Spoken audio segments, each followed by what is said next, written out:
ክቡራን አድማጮቼ እንዴት አላችሁ?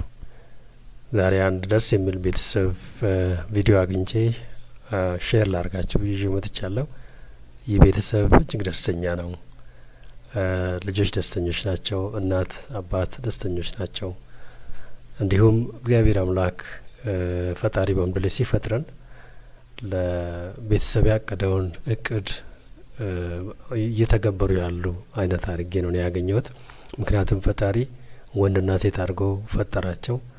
ጋብቻውንም የሚለው በወንድና በሴት መካከል እንዲሆን ነው የፈጣሪ ሀሳብ እቅድም። ብዙ ተባዙ ምድርንም ሙሏት ብሎ የሚያዘዘው በዛ መንገድ ነው። እግዚአብሔር ቤተሰብ ለዓለም በረከት እንዲሆን፣ ለሀገር በረከት እንዲሆን፣ ለቤተ ክርስቲያን በረከት እንዲሆን ነው እግዚአብሔር ቤተሰብን ያቋቋመው። የእግዚአብሔርም ሀሳብ የመባረኩም ሀሳብ የሚከናወነው በዚህ በባልና በወንድና ሴት ጋብቻ ነው።